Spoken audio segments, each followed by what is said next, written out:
As gunshots echo across the wind-swept, snow-covered reaches of the wild Northwest, the challenge of the Yukon.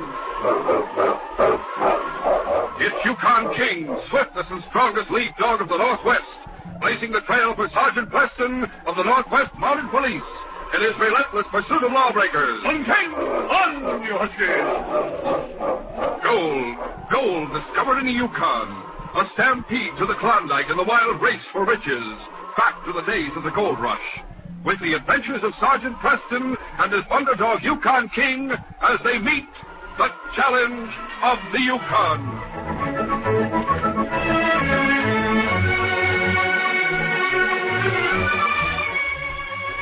King met Mike Rafferty one afternoon when the sergeant was busy with paperwork at headquarters. The great dog was making an unofficial patrol of the town. Nearly everyone in Dawson knew him, and he accepted the men's pats and greetings with quiet dignity.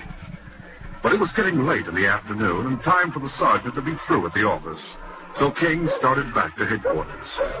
Mike barred his way in front of the Palace Hotel.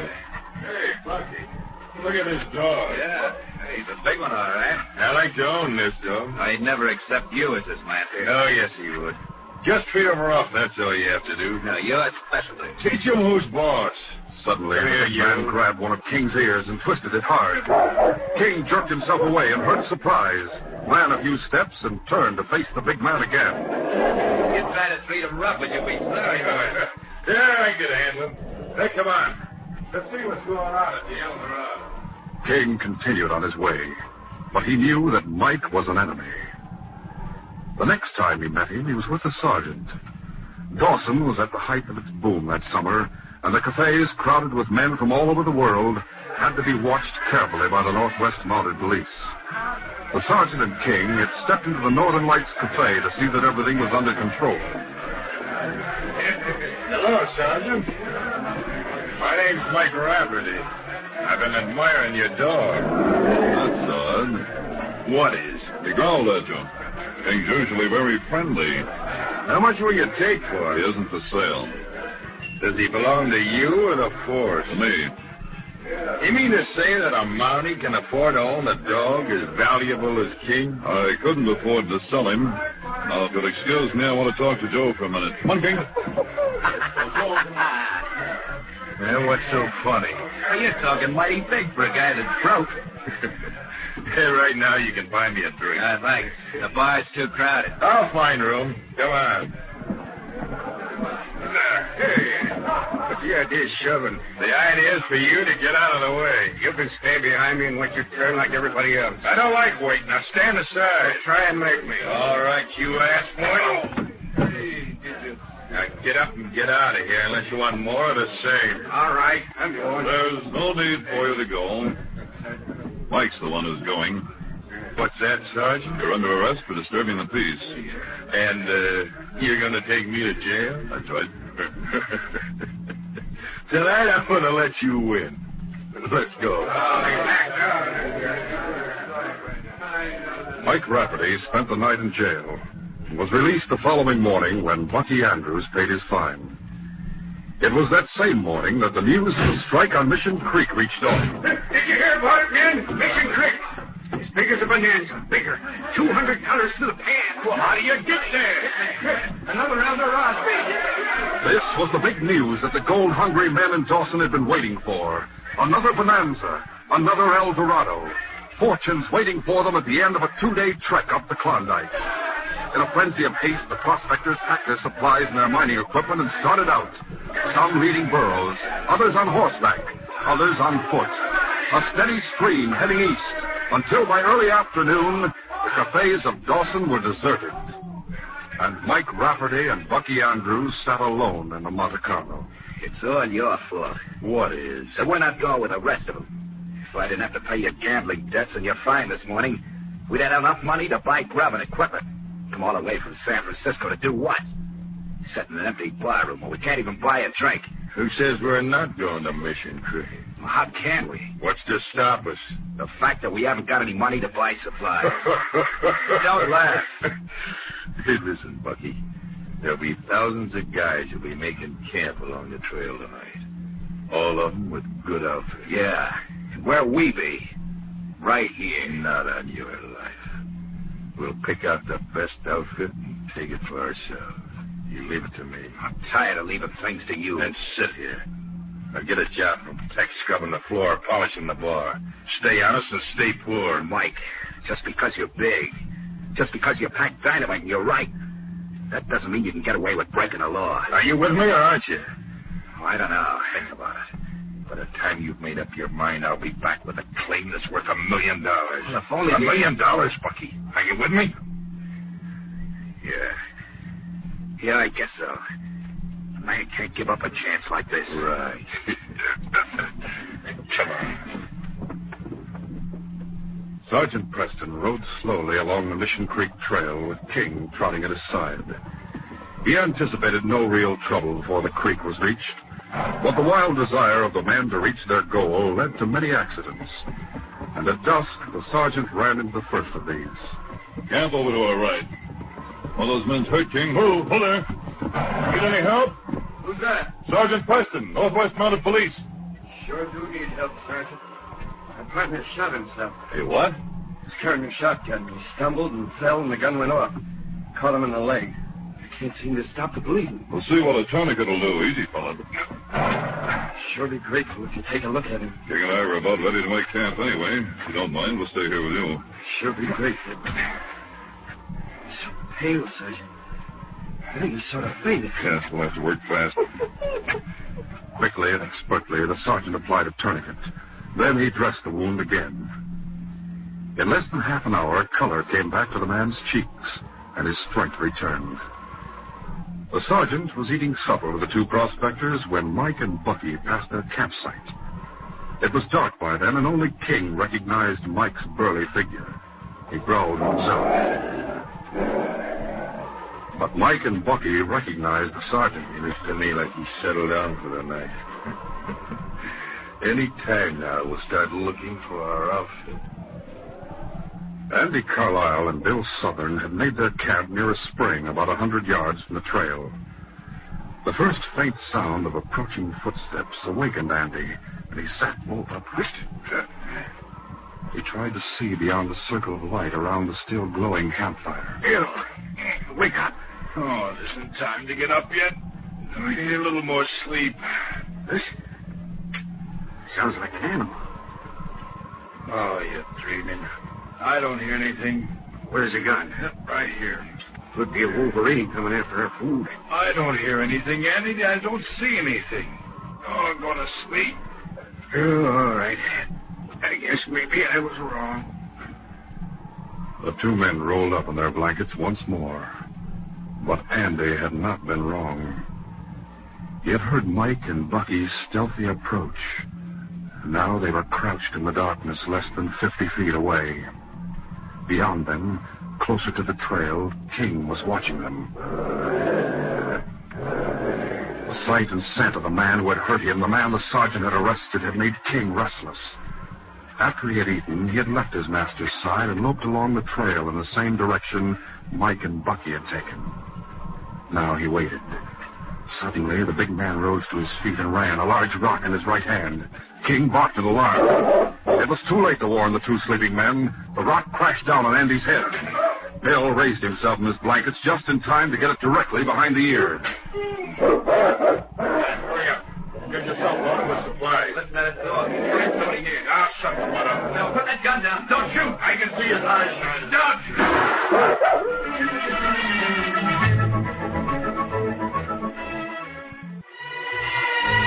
King swerved as Mike fired, but part of the charge from the shotgun hit him.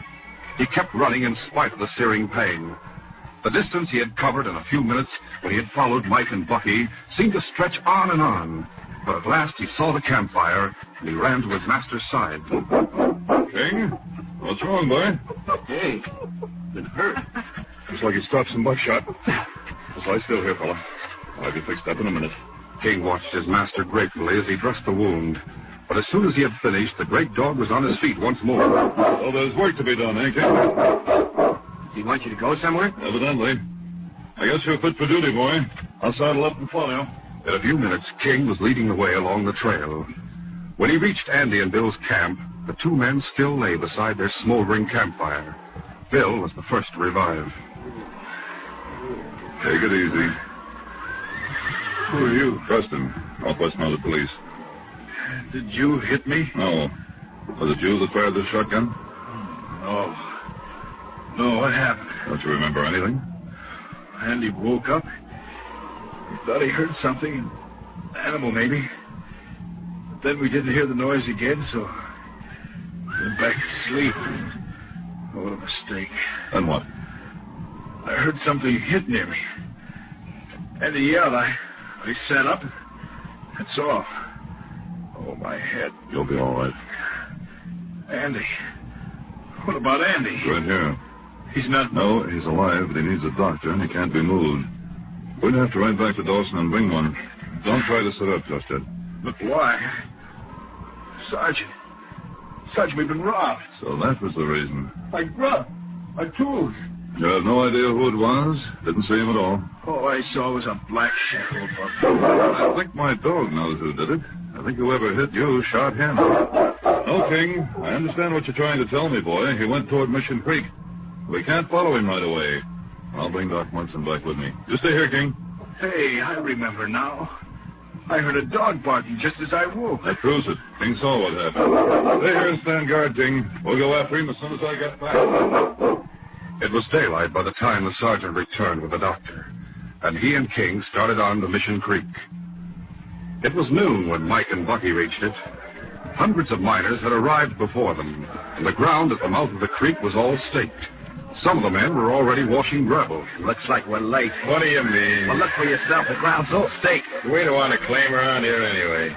Why not? Because the gold was discovered 2 miles upstream. We want to claim right next to discovery. You're crazy. Those are the claims that went first. Remember me, Bucky? I'm the guy that takes what I want. You just leave it to me, Bucky. I'll tell you when we get to our property. Now, let's keep going. The two men continued upstream. They reached the discovery claim and still kept on. But Mike stopped when they reached the third claim above discovery. There was a trapper's cabin that had been built high on the bank above the creek on this property. It hadn't been used for years, evidently, and the grizzled old prospector who had staked here had taken it over for his own use. He was sorting out his equipment in front of the cabin. And this is it, Bucky. What? This is our claim. That belongs to that old man up there.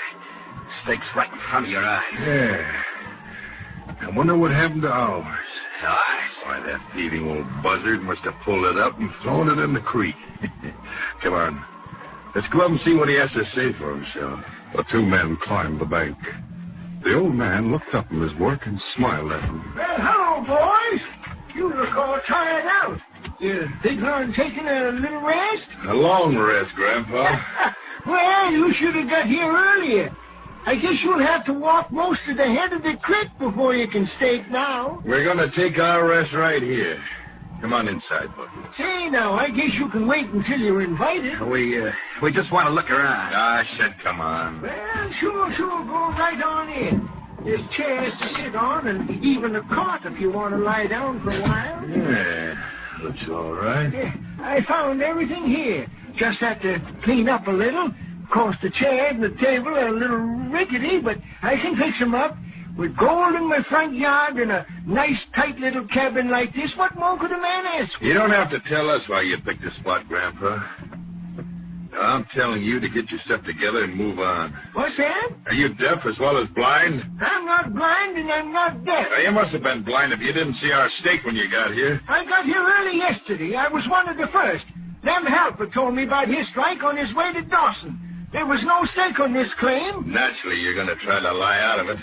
We staked the day before yesterday. Right, Bucky? Yeah, that's right. No, you didn't. No, I'm not going to make trouble for you, Grandpa. At least I don't want to. I could have you thrown in jail for what you've done, you know. There was no stake on this claim when I got here. Don't waste any more of my time. Get out of here. I won't. It's my cabin. It's my claim. Do I have to throw you out? Are you asking me to hit you one? You wouldn't like it, Grandpa, honest. I won't leave. With the flat of my hand to start with, Grandpa. No. Shall I try it with my fist now? No, don't hit me again. Will you get out and stay out? I'll go, but you won't get away with this. I'll tell the police. You do, and you won't stay healthy for long. Understand that? It don't pay to get Mike Rafferty's sword. No right to do. This fist gives me the right to... Let go of me. Don't hit me. You'll kill him, Mike. I'll go. Okay, hurry now. Put your stuff over there, Bucky. Now take the car. Okay. You'll have to sleep on the floor until we get another one. The old man gathered his outfit together and hurried out of the cabin. He stumbled down the slope outside, and when he reached the bank, he turned upstream. Then he heard someone riding toward him. It was Sergeant Preston, and King was racing along at his side. Sergeant! What with you, Ezra? A couple of crooks up there, Sergeant. They're trying to steal my claim. They say that they staked it first, but I swear they didn't. Looks like King's interested in those men. Yeah, I never saw them before, Sergeant, but they're crooks. I believe you're right. We've been following a man who's wanted for attempted murder, and this seems to be the end of the trail. Easy, fella. Better wait here, Ezra. No, let me come with you, Sergeant. All right, but if there's any trouble, keep out of it. We're coming, boy. Are you inside there? Take it easy, fella. I know you're never wrong, but we have to make sure. Are these men armed, Ezra? I don't think so. The big one don't need a gun. He slapped me across the face, and I thought I'd been kicked by a mule. Let's see. He's back.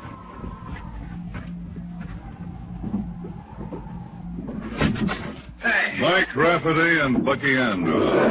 Yeah. What brings you here, Sergeant? King brought me here. Ezra says you're trying to jump his claim. Yeah, I staked it yesterday. I staked it the day before. Have you forgotten you went to jail yesterday? Why, that was right after I got into town, Sergeant. I came straight from here. Well, check in Dawson. I want to see your supplies and tools. What for? These are they, huh? Yes, just as they were described to me. Which one of you hit Andy Carlisle last night? It wasn't me. It wasn't either of us. Hey, who's Andy Carlisle? Which one of you shot King? Shot King? Who'd want to do a thing like that? The man who didn't want to be trailed by him? King did trail you, though, and I have enough evidence to convict you both of assault, robbery, claim jumping, and attempted murder. In a few minutes, I'm going to arrest you. In a few minutes? Yes. I think you shot King, Mike. Why? Because of the way he's acting. I can't prove it in court, but King's word's good enough for me, and that means that you and I have a personal difference to settle. Personal, huh? Nothing to do with your job? Nothing at all. You take off that red coat? I'm taking it off right now. Yeah, that suits me fine. Here's my gun, Ezra. Yeah. See that Bucky doesn't try to get away. Yeah, I'm going to teach you that you need your gun, Sergeant. Here, Ezra. Are you sure? Just keep Bucky covered. Yeah. Ready, Mike? I'll show you how ready I am. Mike's flashing right sent the sergeant staggering back across the room. But the sergeant was off balance for only a second, and he closed in on Mike, flashing rights and lefts to the larger man's face until he was forced to give ground. Mike had a 20-pound advantage in weight, and at least 2 inches in reach. But the sergeant was faster, and as they traded punches, Mike realized that here was a man who could match the power of his blows. Then suddenly, he saw an opening, and he drove a solid right to the sergeant's jaw. Once more, the sergeant staggered, and this time he hit the rickety old table. The table crashed to the floor. Mike reverted to rough-and-tumble tactics and leaped for the sergeant, hoping to pin him to the floor. But the sergeant had his feet up, and a violent kick sent Mike reeling back to the wall. The sergeant leaped to his feet. Mike grabbed one of the chairs and charged again. With a terrific effort, he brought the chair down on the sergeant's head, only partially protected by an upraised arm. The sergeant went down, and Mike prepared to jump on him with his hobnail boots. Only just in time, the sergeant rolled aside, but he had no chance to regain his feet. Mike was on top of him. First, one had the advantage, and then the other, as they wrestled across the floor. They were on their feet in the doorway once more. The sergeant hit Mike on a solid right to the jaw and knocked him through the door. The big man crashed to the ground outside. The sergeant went after him. Once more, they traded punches before Mike went into a clinch and wrestled the sergeant to the ground. The slope of the ground was steep. As each tried to get the upper hand, they rolled over and over down into the banks of the creek. But there wasn't enough level ground to stop them. On they went into the water with Mike on top. His bear-like paws grasped the sergeant around the throat, and he tried to hold him under the water.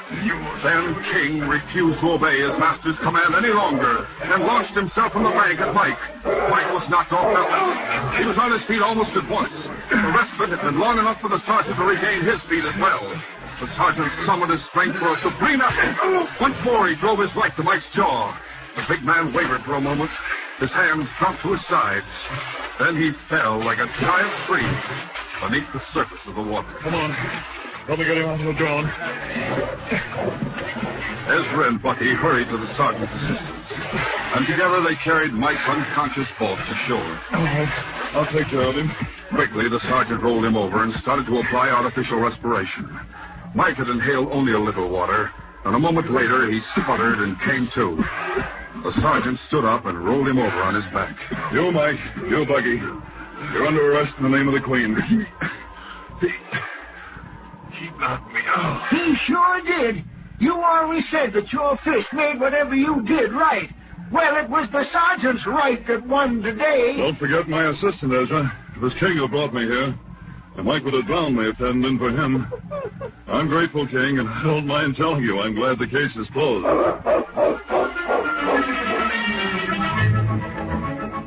These radio dramas, a feature of the Challenge of the Yukon Incorporated, are created and produced by George W. Trendle, directed by Fred Flowerday, and supervised by Charles D. Livingston. The part of Sergeant Preston is played by Paul Sutton. This is J. Michael wishing you goodbye, good luck, and good health. So long.